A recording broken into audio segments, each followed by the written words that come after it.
Jadi memang karena tujuannya dari sebuah laporan gitu ya, laporan itu adalah sebuah pertanggungjawaban. Memang pada intinya memang tidak melulu ya, tidak hanya ditunjukkan ketika ada permasalahan gitu ya, ketika ada cuma hanya laporan pertanggungjawaban seperti itu. Pada umumnya itu kan pasti diungkapkan mengenai hal-hal ya, kelemahan-kelemahan apa saja yang sudah terjadi atau seperti itu. Jadi memang bagaimana masalah itu bisa timbul. Nah, dengan adanya laporan itu kita melihat bahwa bagaimana nanti ada solusi untuk bisa mengcover permasalahan tersebut seperti apa gitu kan. Jadi laporan itu diajukan ke pihak atasan gitu ya, supaya apa, supaya mendapatkan istilahnya mendapatkan keputusan seperti itu ya, mendapatkan bantuan dari pemecahan masalah dari orang atas. Tuh.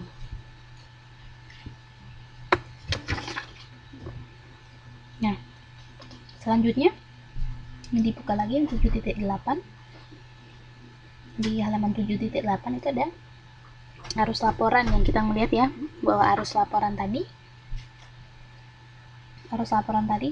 dari bawah ya ke atas. Di sini kita lihat bahwa ini ada nih fungsi operasional staff, kemudian ini melaporkan ke manajemen eksekutif gitu kan. Terus jadi ketika manajemen eksekutif itu ada sebagai pengambil keputusan, dia juga melaporkan ke dewan direksi, yaitu sebagai pembuat kebijakan. Kemudian nah ini gunanya adalah dewan redaksi itu melaporkan juga kepada pemegang saham. Jadi untuk pemegang saham sendiri supaya apa? Supaya untuk melaporkan kemajuan, melaporkan kegiatan yang telah dilakukan oleh perusahaan seperti itu. Oke. Ada pertanyaan sampai sejauh ini?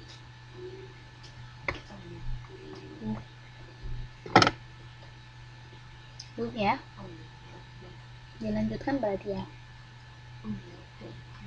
Nah, selanjutnya ini adalah bentuk-bentuk laporan seperti itu. Jadi kita melihat bahwa bentuk-bentuk laporan tadi ya, ada yang laporan apa? Informal ya. Kita melihat bahwa seperti apa saja sih, apa sih yang ada di laporan informal seperti itu kan. Ternyata ada banyak sekali. Laporan informalnya itu contohnya adalah laporan memorandum. Apa nih laporan memorandum?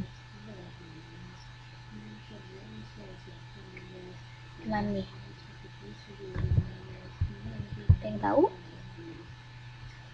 Sebentar.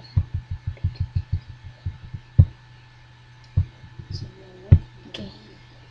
Laporan memorandum itu adalah biasanya memorandum, memo gitu kan. Memo berarti dia adalah sebuah laporan yang bisa jadi dia adalah sebuah laporan yang sifatnya rutin, sifatnya berkala gitu ya.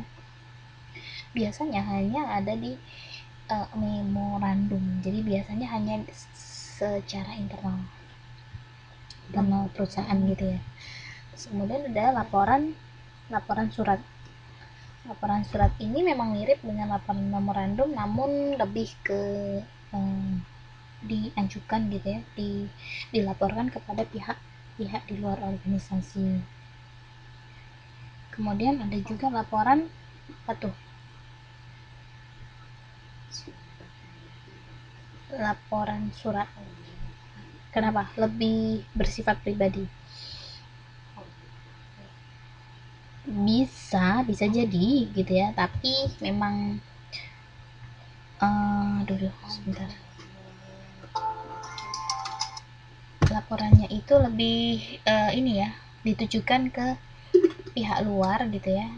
Bisa karena alasan lebih pribadi, bisa juga alasannya karena memang ini ya apa, kalau pribadi tidak ya, bisa juga memang misalkan kepada ke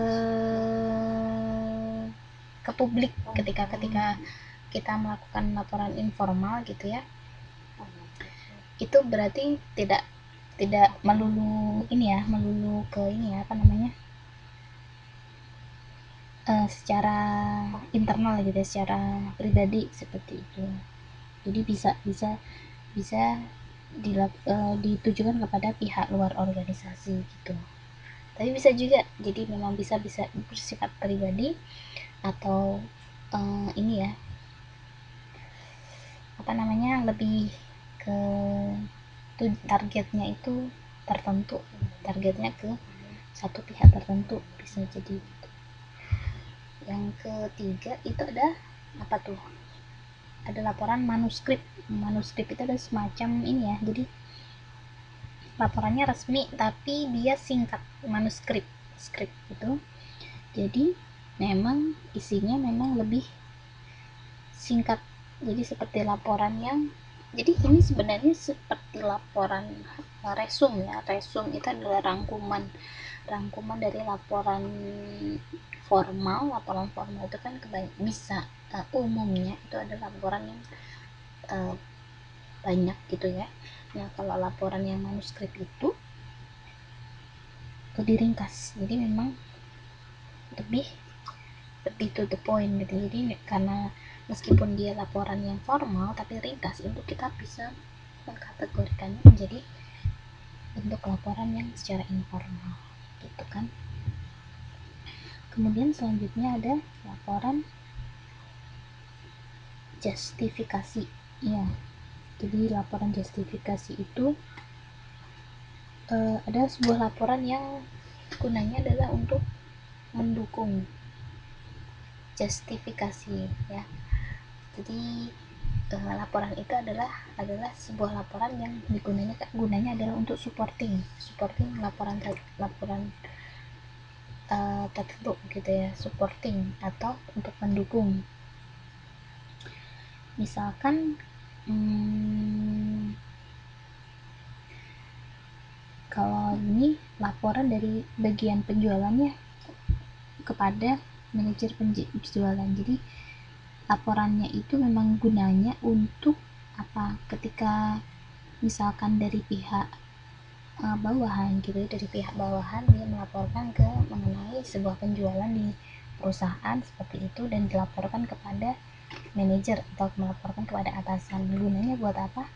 Gunanya supaya ada kebijakan-kebijakan tertentu dari atasan yang bisa di share ya. Jadi gunanya untuk apa? Misalkan ini lapor bahwa penjualannya bulan ini menurun seperti itu. Nah, ini dilaporkan ke atasan supaya apa? Atasan sendiri punya kebijakan-kebijakan untuk bisa meningkatkan penjualan produk seperti itu. Kemudian yang kelima ya, ada informal ya. Jadi ada banyak ya laporan informal sendiri.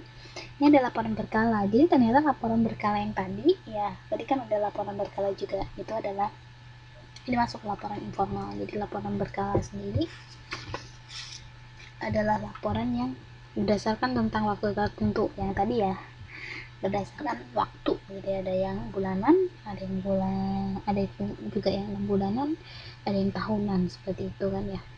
Kemudian ada laporan staff, itu adalah laporan yang disampaikan staf kepada atasannya gitu kan. Jadi biasanya ini adalah laporan untuk setelah ya. Jadi disampaikan staf kepada atasannya setelah, di sini disebutkan bahwa setelah atasan menetapkan sebuah keputusan gitu, menetapkan sebuah keputusan tertentu. Jadi laporan itu lebih ke bagaimana dampak dari sebuah kebijakan dari sebuah atasan seperti itu di laporan staff. Misalkan ketika Mbak Zieng gitu ya, Mbak Zieng menetapkan bahwa akan ada kenaikan gaji gitu ya di